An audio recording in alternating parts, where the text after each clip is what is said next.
Ya. Udah hadir semua? Ya.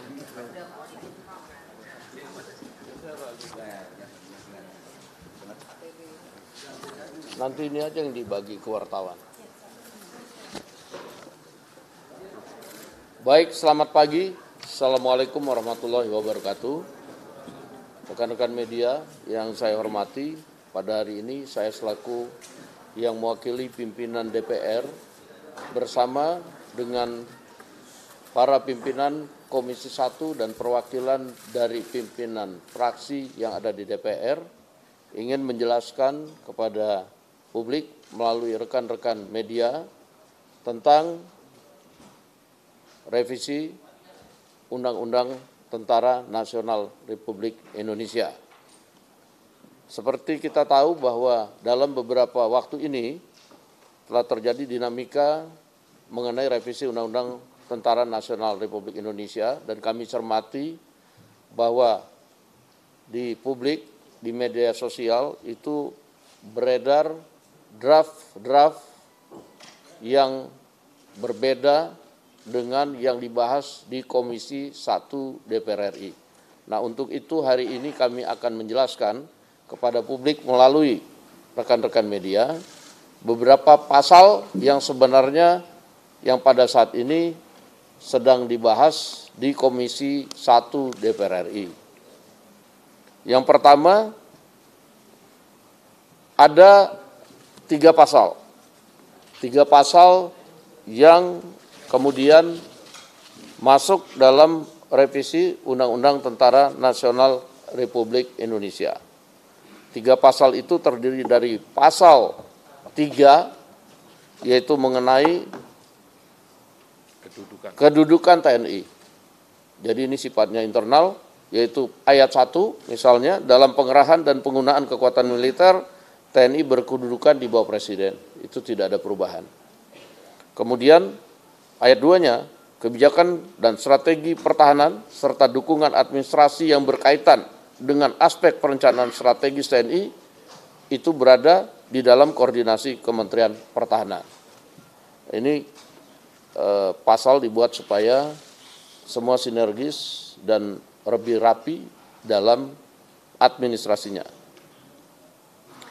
Kemudian pasal 53 itu tentang usia pensiun yang mengacu pada undang-undang institusi lain. Ada kenaikan batas usia pensiun,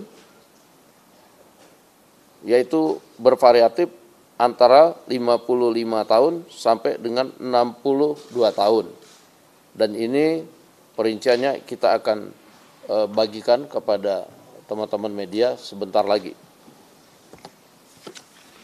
Kemudian pasal ketiga yaitu pasal 47, yaitu prajurit dapat menduduki jabatan pada kementerian atau lembaga. Jadi prajurit aktif dapat menduduki jabatan pada kementerian lembaga. Pada saat ini sebelum direvisi ada 10, kemudian ada penambahan karena di masing-masing institusi di undang-undangnya dicantumkan, sehingga kita masukkan ke dalam revisi Undang-Undang TNI seperti Kejaksaan Agung misalnya, karena ada di situ Jaksa Agung Pidana Militer yang di Undang-Undang Kejaksaan itu jabat oleh TNI, di sini kita masukkan. Kemudian untuk pengelola perbatasan, karena itu beririsan dengan tugas pokok dan fungsi. Dan ini bisa dilihat nanti pada draft yang akan kita bagikan ke kawan-kawan media. Kemudian selain itu pada pasal 47 ayat 2, selain menduduki jabatan pada kementerian atau lembaga sebagai pada mana dimaksud pada ayat 1 yang tadi saya sudah terangkan, prajurit dapat menduduki jabatan sipil lainnya setelah mengundurkan diri atau pensiun dari dinas aktif keprajuritan. Jadi dalam revisi Undang-Undang TNI itu hanya ada 3 pasal, yaitu pasal 3, pasal 53, dan pasal 47.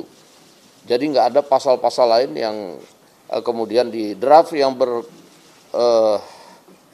beredar di media sosial itu saya lihat banyak sekali, dan kemudian kalaupun ada pasal-pasal yang sama yang kita sampaikan itu juga isinya sangat jauh berbeda. Demikian rekan-rekan media sekalian, sebentar nanti kita akan bagikan draft yang pada saat ini sedang direvisi di Komisi 1. Demikian dari saya. Mungkin ada tambahan Pak Utut selaku pimpinan Komisi 1. Silakan. Terima kasih Pak Dasko, Wakil Ketua DPR RI yang selalu ada